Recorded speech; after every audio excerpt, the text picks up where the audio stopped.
35 श्लोक तक हमने कर लिया था, है ना। और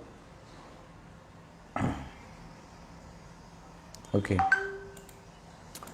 स्कंद 5 अध्याय 1 श्लोक हमने पिछले क्लास में जो है 34 तक किया था, है ना। हाँ, जिसमें बताया गया था कि राजा प्रियव्रत की एक पुत्री थी जिनका नाम था ऊर्जस्वती और जिनका विवाह शुक्राचार्य जी के साथ हुआ था, और बाद में उनकी पुत्री हुई देवयानी, जो कि 9वें स्कंद में देवयानी की कथा महाराज ययाति कथा में आती है। ठीक है, अब है 35वां श्लोक। ठीक है, आवाज आ रहा है ना। नैवं विधा पुरुष्कार उरुक्रमस्या पुंसां तदंग्रे रजसा जितसंगुणानां चित्रं विदुरविगता सकृदादधीत यन्नामधेयम् अधुना सजहाति बन्धम्। नैवं विधा पुरुष्कार उरुक्रमस्य पुंसां तदंग्रे रजसा जितसंगुणानां चित्रं विदुरविगता सकृदादधीत यन्नामधेयम् अधुना सजहाति बन्धम्। नैवं विधं पुरुष्कारुक्रमस्य पुंसां तदंग्रे रजसा जितषड्गुणानां चित्रं विदुरविगतः सकृदादधीत यन्नामधेयम् अधुना सजहाति बन्धम्। ना नहीं, एवं विधा इस प्रकार पुरुषकार अपना प्रभाव उरुक्रमस्या भगवान का पुंसाम भक्तों का तत् अंग्रही उनके चरणारविंद की रजसा धूलि से जित षट गुणा नाम, जिन्होंने 6 प्रकार के विकारों को जीत लिया है। चित्रम विस्मयजनक विदूर विगता अस्पृश्य पंचम वर्ण का व्यक्ति सकृत एक बार आददीत यदि उच्चारण करे तो यद जिसका नाम ध्येयम पवित्र नाम अधुना तुरंत सह वह जहाती त्याग देता है बंधम भौतिक बंधन। हे राजन, जिस भक्त ने भगवान के चरणारविंदों की धूलि में शरण ली है। अनुवाद और तात्पर्य श्रील प्रभुपाद जी के द्वारा। श्रील प्रभुपाद की जय। तो कह रहे हैं कि हे राजन, जिस भक्त ने भगवान के चरणारविंद की धूलि में शरण ली है वह षड विकारों अर्थात भूख, प्यास, शोक, मोह, जरा तथा मृत्यु के प्रभाव तथा मन समेत 6 इंद्रियों को जीत सकता है। किंतु भगवान के शुद्ध भक्त के लिए यह कोई आश्चर्यजनक बात नहीं, क्योंकि 4 वर्णों से बाहर का व्यक्ति अर्थात अस्पृश्य व्यक्ति भी भगवान के नाम का एक बार उच्चारण कर लेने मात्र से भौतिक बंधनों से तुरंत छूट जाता है। यानी कि 6 विकार भूख, प्यास, शोक, मोह, जरा माने बुढ़ापा, वृद्ध अवस्था और मृत्यु, इनसे छुटकारा पाना कोई बहुत बड़ी बात नहीं। जो भगवान के चरणों की शरण में है, चरण कमल की धूलि में जिसने शरण ले ली है, वो इनसे बड़े आसानी से छूट सकता है। लेकिन ये इनसे छूटना एक कोई बहुत बड़ी बात नहीं है। किंतु भगवान किंतु भगवान के शुद्ध भक्त के लिए कोई बड़ी बात नहीं है, क्योंकि जो अस्पृश्य है, पंचम वर्ण का व्यक्ति भी है, अगर वो भी भगवान का एक बार नाम उच्चारण कर लेता है तो समस्त भौतिक बंधनों से छूट जाता है। एक बार भी भगवान का नाम अगर उसने ले लिया, हरे कृष्णा कृष्णा कृष्णा हरे हरे, हरे राम राम राम हरे हरे, तो वो भौतिक बंधनों से छूट जाता है। तात्पर्य में श्रील प्रभुपाद जी बता रहे हैं कि सुखदेव गोस्वामी महाराज परीक्षित से राजा प्रियव्रत के चरित्र का उल्लेख कर रहे थे, और चूंकि राजा को इन आश्चर्यजनक असाधारण कार्यकलापों के प्रति संदेह हुआ होगा, इसलिए उन्होंने यह कहकर उन्हें फिर से विश्वास दिलाया कि हे राजन, प्रियव्रत के चरित्र पर संदेह नहीं करो। भगवान के भक्त के लिए सब कुछ संभव है। भगवान के जो भक्त है, जिसने कृष्ण के चरणों में शरण ले रखी है, उसके लिए हर चीज संभव है, उसके लिए कोई भी चीज असंभव नहीं है। इसलिए तो कहते हैं कि भगवान की चरण में जाना चाहिए। लोग प्रयास करते रहते हैं दुनिया भर के कि उनको ये बनना है, वो बनना है, ये चीज़ करनी है, वो प्लान करना है, दुनिया भर की प्लानिंग करते हैं, लेकिन भगवान के चरणों की शरण नहीं लेते, इसलिए फंस जाते हैं। क्योंकि भगवान ने गीता में भी कहा है कि सफलता के 5 कारण है, और 5वां और सबसे महत्वपूर्ण कारण है भगवान की इच्छा। तो जो भगवान की शरण में लिया बैठा है, जिसने भगवान की शरण ले ली है, उस पर तो भगवान कृपा करते ही हैं। तो भगवान के भक्त के लिए कुछ भी चीज असंभव नहीं है, क्योंकि ईश्वर को क्या कहा गया है? उरुक्रम। उरुक्रम वैसे भगवान वामन देव का नाम है, जिन्होंने अपने 3 पग से पूरी पृथ्वी को नापकर एक अद्भुत काम किया था। उन्होंने महाराज बलि से 3 पग भूमि मांगी, और जब वे ऐसा करने के लिए राजी हो गए तो उन्होंने सारे जगत को 2 पग में ही नाप लिया, और तीसरा पग रखने के लिए महाराज बलि से पूछा, तो महाराज बलि ने अपना सिर दिया कि अब मेरे पास और कुछ नहीं है। तो उन्होंने आत्मसमर्पण किया, और वामन देव ने उनके सिर पर अपना तीसरा पग रखा। जयदेव गोस्वामी कहते हैं, छल यसी विक्रमणे बलिम अद्भुत वामन, पद नख नीर जनित जन पावन, केशव धृता वामन रूपा, जय जगदीश हरे। कि भगवान केशव की जय हो, जिन्होंने वामन रूप धारण किया। हे ब्रह्मांड के स्वामी, आप भक्तों के अमंगल को हर लेते हैं। पदनख नीर जनित जन पावन, हे अद्भुत वामन देव, आपने अपने पगों से महान असुर बलि महाराज को छला। जब आपने अपने चरण कमल भूमंडल में गड़ा दिए, तो उस समय आपके नखों में जो जल लग गया, वह गंगा नदी के रूप में समस्त जीवात्माओं को पवित्र करता है। वो गंगा जल, उसी गंगा जल को भगवान शिव अपने सिर पर धारण करते हैं।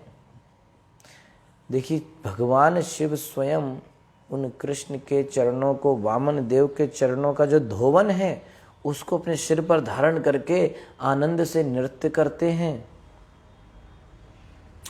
तो भगवान चूंकि सर्वशक्तिमान हैं, अतः वे ऐसा काम कर सकते हैं कि ब्रह्मांड को 2 पग में नाप लिया, ब्रह्मांड में छेद कर दिया, गंगा आ गई, वो ब्रह्मांड, अभी तक वो गंगा बह रही है और समस्त जीवात्माओं को पवित्र कर रही है।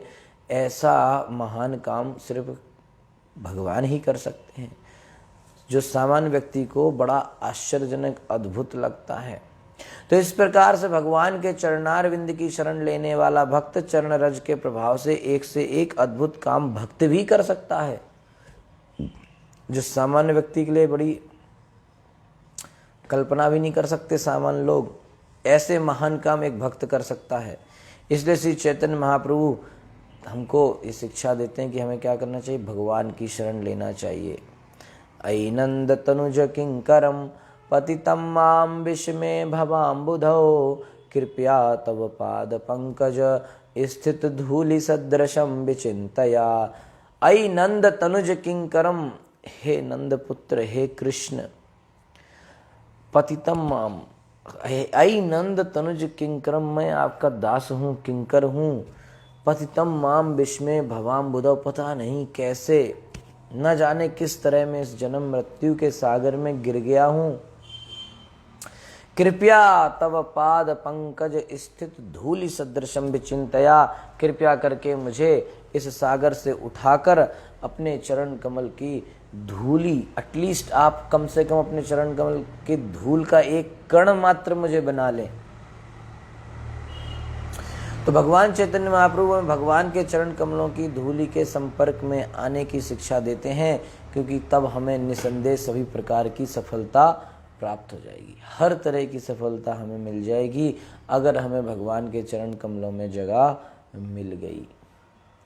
भौतिक देह के कारण प्रत्येक जीवात्मा इस जगत में भूख, प्यास, शोक, मोह, जरा तथा मृत्यु, इन 6 विकारों से सदैव परेशान हैं लोग। मन तथा 5 इंद्रियां ये अलग तरह से 6 विकार हैं। पवित्र भक्त का कहना है अस्पृश्य चंडाल तक ईश्वर का एक बार भी स्मरण करने पर भव बंधन से तुरंत मुक्त हो जाता है। कभी कभी ब्राह्मण जाति के लोग ये तर्क करते हैं कि जब तक देह न बदल जाए कोई किस प्रकार ब्राह्मण हो सकता है।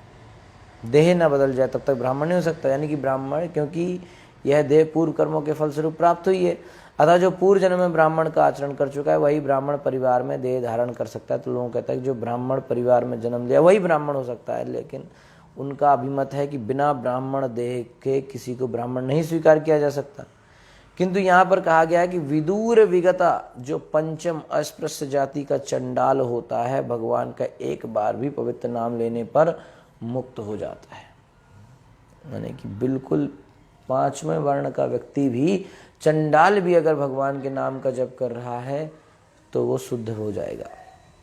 मुक्त होने का अर्थ है कि तुरंत ही उसका शरीर बदल जाएगा। इसकी पुष्टि सनातन गोस्वामी ने की है कि यथा कांचनताम याति कांस्यम रस विधानता तथा दीक्षा विधानेन द्विजत्वम जायते निर्नाम। कि जब कोई व्यक्ति भले ही वह चंडाल ही क्यों न हो, शुद्ध भक्त द्वारा भगवान के पवित्र नाम के जप करने का दीक्षा पाता, यथा कांचनताम याति कांस्यम रस विधानता तथा दीक्षा विधानेन द्विजत्वम जायते निर्नाम। जैसे ही वो दीक्षा ले लेता है भगवान के हरि नाम के जप करने की किसी शुद्ध वैष्णव से, तो उसका शरीर बदल जाता है, क्योंकि वो अपने गुरु के उपदेशों का पालन करने लगता है। यद्यपि कोई ये नहीं देख पाता कि शरीर किस प्रकार बदला है, किंतु हमें शास्त्रों के वचनों को प्रमाणिक मानकर ऐसा स्वीकार कर लेना चाहिए। जो शास्त्र में जो बताया गया है उसको स्वीकार करना चाहिए।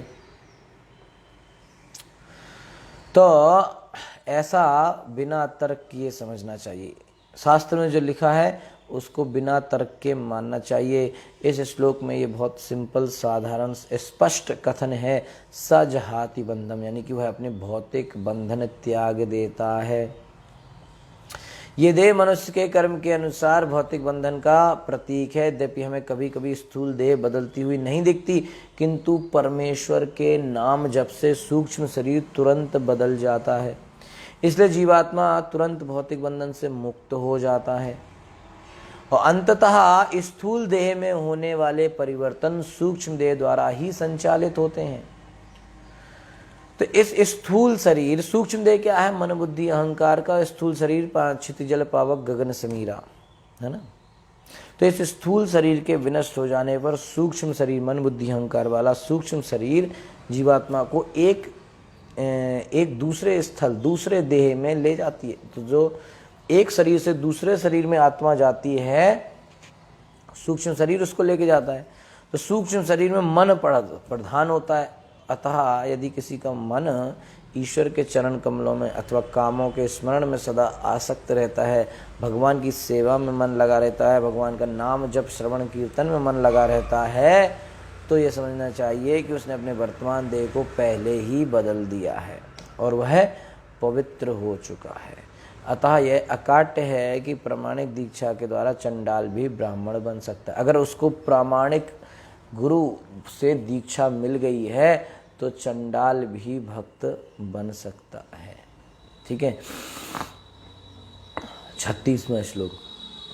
तो यहाँ पर अब 36वें श्लोक से जो है 41 तक प्रियव्रत महाराज के बारे में वर्णन आएगा कि किस तरीके से उन्होंने अपना घर त्याग किया। ठीक है। भौतिक भोग उसमें वो किस तरह से उनको वैराग्य आया और किस तरह से उन्होंने घर त्याग करके भगवान की प्राप्ति के लिए आगे प्रयास किया। स एवं अपरिमित बल पराक्रमः एकदा तु देव ऋषि चरण अनुशयन अनुपतित गुण विसर्ग संसर्गेण अनिर्वृतम इव आत्मानं मन्यमानः आत्मनिर्वेदः इदम आह। सहा वह महाराज प्रियव्रत एवं इस प्रकार अपरिमित अद्वितीय बल शक्ति पराक्रम जिसका प्रभाव एकदा एक बार तू तब देव ऋषि महामुनि नारद के चरण अनुशयन, चरण कमलों में समर्पण, अनु तत्पश्चात पतित गिरा हुआ, गुण विसर्ग विषयों के 3 गुणों से उत्पन्न, संसर्गेण संपर्क होने से, अनिर्वृतम असंतुष्ट, इव सदृश, आत्मानम अपने आप को, मन्यमानः इस प्रकार सोचते हुए, आत्मा स्वयं, निर्वेदः त्यागमय, इदम यह आह कहा।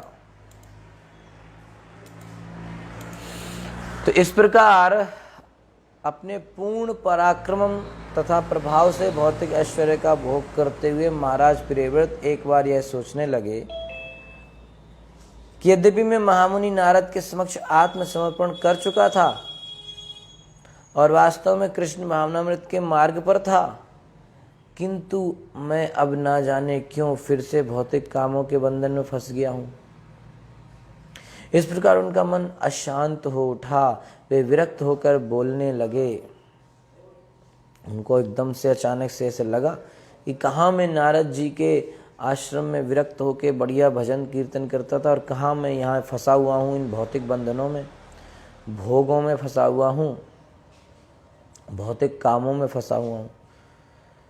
तो श्रीमद् भागवतम में बताया गया है, प्रभुपाद जी कहते हैं प्रथम स्कंद से 5वां अध्याय 17वां श्लोक, त्यक्त्वा स्वधर्मं चरणाम्बुजं हरेर भजन पक्कोत पतते ततो यदि यत्र क्व वा भद्रं भूदमुष्य किं को वार्थ आप्तो अभजताम स्वधर्मतः।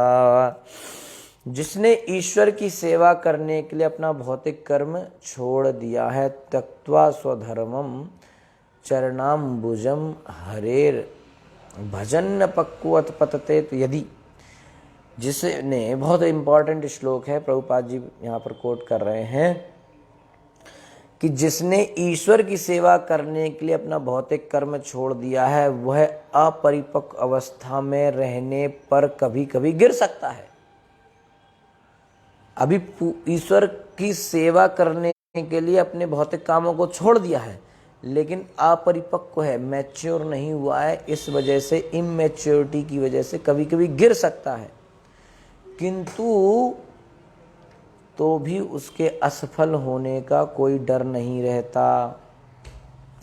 यानी कि अगर वो भक्ति कर रहा है और किसी तरीके से वो अपरिपक्व अवस्था में है, भगवान की भक्ति सेवा करने के लिए अगर उसने भौतिक कामों को छोड़ दिया, फिर भी तो अपरिपक्व है मान लो, तो गिर सकता है, फिर भी उसके असफल होने का कोई डर नहीं है कि वो असफल रह जाएगा, सफलता जरूर मिलेगी। लेकिन दूसरी ओर यत्र को भद्रम अबद अमुष्य किम, लेकिन दूसरी ओर यदि कोई अभक्त, भक्त नहीं है, अभक्त, नॉन डिवोटी, अगर दूसरी ओर कोई अभक्त अपने वृत्तिपर कर्तव्यों में पूरी तरह संलग्न रहे तो भी उसे कुछ नहीं प्राप्त होगा।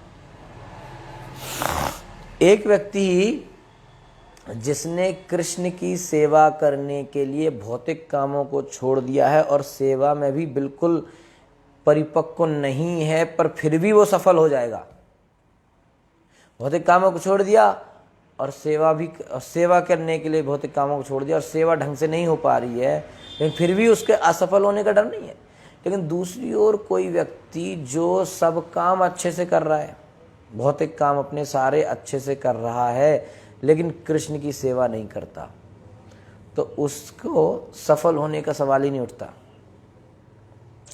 है ना। वो बेकार है, उसका बेकार है, कुछ नहीं प्राप्त होगा उसे।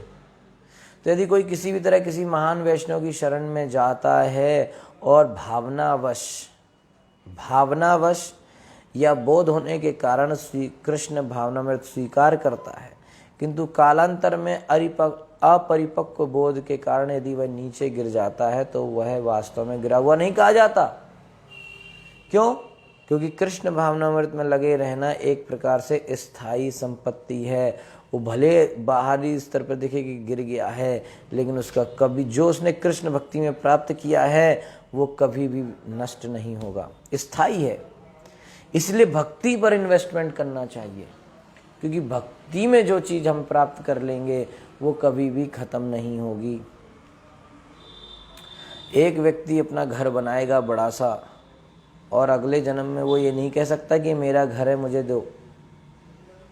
अगर वो ज़्यादा करेगा, अगले जन्म में मान लो कुत्ता बन के आया, तो उस घर में घुसेगा तो उस कुत्ते को उसके बच्चे ही मारते हैं डंडा से, है ना। वो कैलाश का स्टोरी है। कैलाश को नारद जी आके बोले कि कैलाश तुम चलो, मैं तुम्हें लेके चलता हूँ भगवान के पास, छोड़ो ये सब मोह माया, मुक्ति करो, निकलो यहाँ से।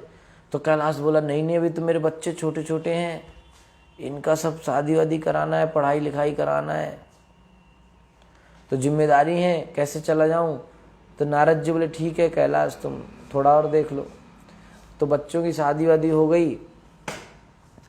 तो पूछा कि नारद जी फिर आए, बोले चलो अब तो चलो, अब तुम्हारी जिम्मेदारी पूरी हो गई है।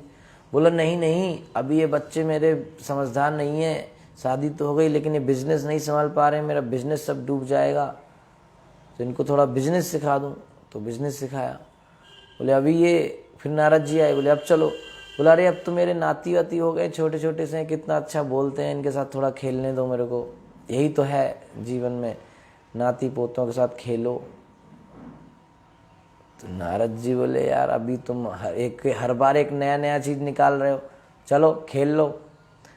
तो वो खेलते रहा अपना नाती बच्चों के साथ, और ऐसे एक दिन मर गया।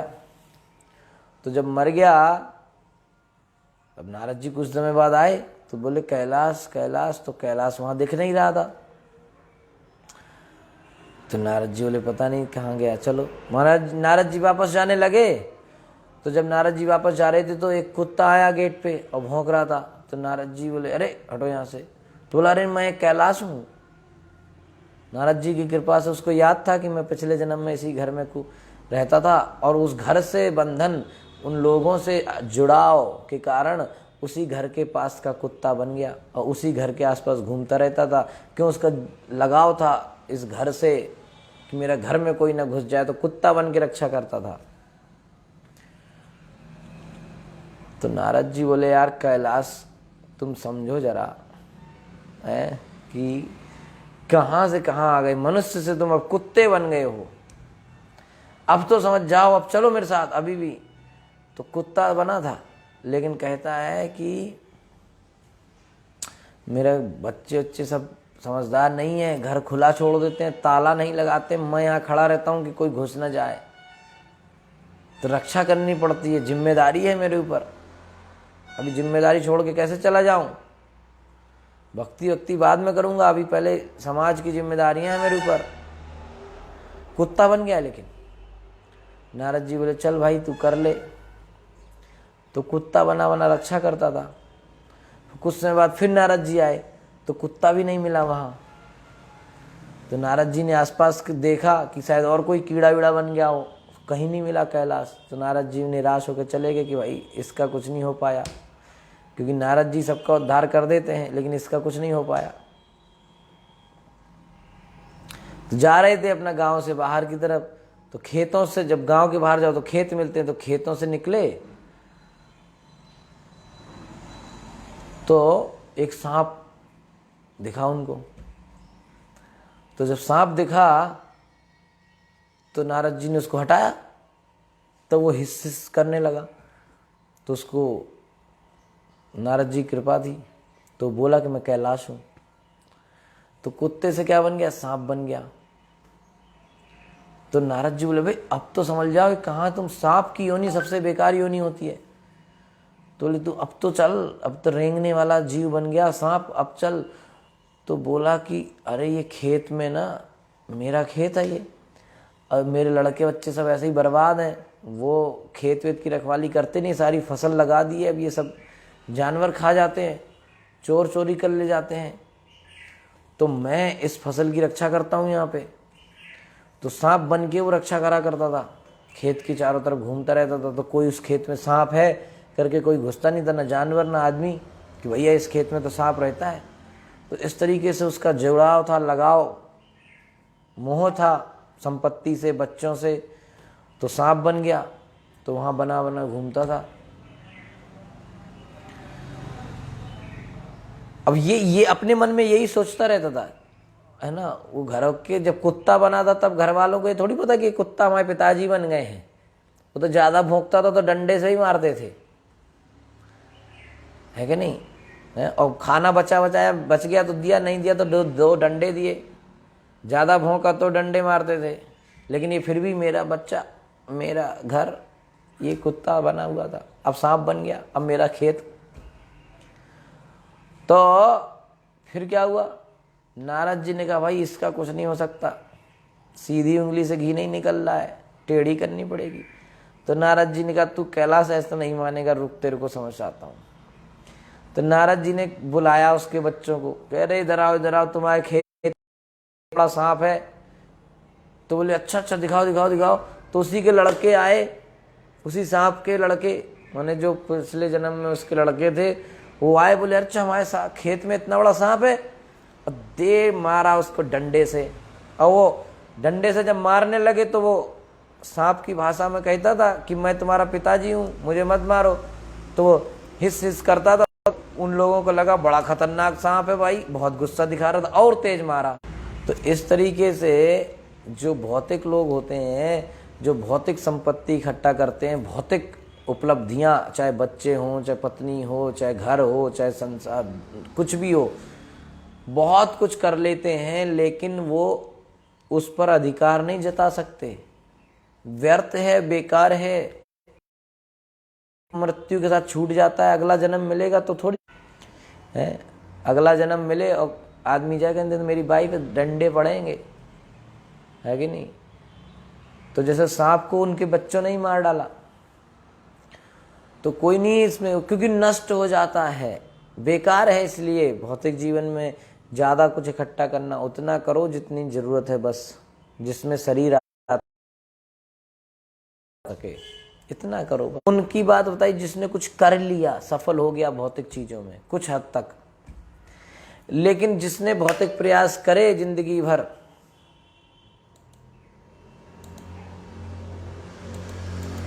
जिंदगी भर भौतिक प्रयास करे और सफल ही नहीं हो पाया, कुछ ना तो घर बना पाया, ना नौकरी कर पाया, ना कुछ कर पाया, ना कुछ, उसका जीवन तो वैसे ही बेकार है। तो प्रभुपाद जी कह रहे हैं कि जिस व्यक्ति ने कृष्ण की शरण ली है, जो कृष्ण की सेवा करता है, कृष्ण की मतलब पहला तो व्यक्ति था जिसने भौतिक कामों में सफलता ली, उसका भी कुछ नहीं हुआ क्योंकि ले तो जाएगा नहीं साथ में। दूसरा व्यक्ति जो भौतिक कामों में लगा रहा लेकिन सफलता नहीं मिली, उसका तो यही जीवन बेकार हो गया, ना तो कुछ नहीं कर पाया। लेकिन अगर कृष्ण की सेवा कर ली और सफल हो गया तो अब तो भगवान के धाम बैकुंठ जाएगा। अगर इन केस जैसे कोई कहे कि कई लोग कहते हैं कि तुम भक्ति भी तो नहीं कर रहे हो, इससे अच्छा इसमें आ जाओ, भक्ति ढंग से कहाँ करते हो। भक्ति कर रहा है, कृष्ण की सेवा कर रहा है, टूटी फूटी जैसे भी कर रहा है, असफल होने का भी कोई डर नहीं है, क्योंकि कैसे भी करके जो भी भक्ति करेगा कभी खत्म नहीं। और अगला जन्म भगवान ऐसा देंगे कि व्यक्ति अच्छे से और अच्छे से भक्ति कर सके। अगला जन्म भगवान और अच्छा देंगे ताकि और अच्छे से वो भक्ति कर सके, है कि नहीं। तो ये पॉइंट है, इस बात को समझना चाहिए कि भक्ति करने में कहीं कोई नुकसान नहीं है। तो इसलिए भौतिक कामों को छोड़ के अगर कोई भक्ति कर रहा है, भले असफल हो जाए, कुछ भी नुकसान है, किंतु कालांतर में अपरिपक्व बोध के कारण यदि वह नीचे गिर जाता है तो उसे वास्तव में गिरा हुआ नहीं कहा जाता, क्योंकि कृष्ण भावना में लगे रहना एक प्रकार से स्थायी संपत्ति है। अतः यदि कोई नीचे गिरता है तो भी कुछ काल के लिए उसकी उन्नति रुक सकती है, मतलब उसकी भक्ति कभी नष्ट नहीं होगी, नीचे नहीं आएगी, उस समय रुक भले जाए थोड़ी देर के लिए, किंतु उपयुक्त अवसर आने पर फिर वैसे दिखाई पड़ने लगेगी। कुछ समय बीच में भक्ति डिस्टर्ब आए, कालांतर में उनमें अपने गुरु नारद के अनुग्रह से श्री कृष्ण की सेवा करने की भावना पुनः जागी। गुरु की कृपा थी, पुनः से वो इच्छा आ गई कि मुझे भगवान की सेवा करनी चाहिए।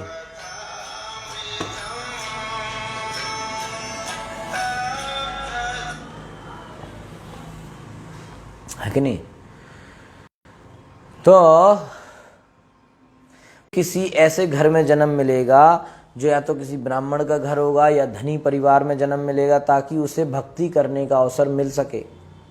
ठीक है, देवताओं का ऐश्वर्य मिलेगा और उसका उपभोग करने के बाद वो आएगा और शुद्ध ब्राह्मण बनेगा, ब्राह्मण घर में जन्म लेगा, धनी परिवार में जन्म लेगा, जिससे वो अपनी कृष्ण भक्ति, क्योंकि ऐसे घर में जन्म मिलेगा जहाँ से उसकी कृष्ण भक्ति फिर से आगे बढ़ सके, खत्म नहीं होगी, वहीं रुक भले जाएगी, आगे फिर बढ़ते लगेगी।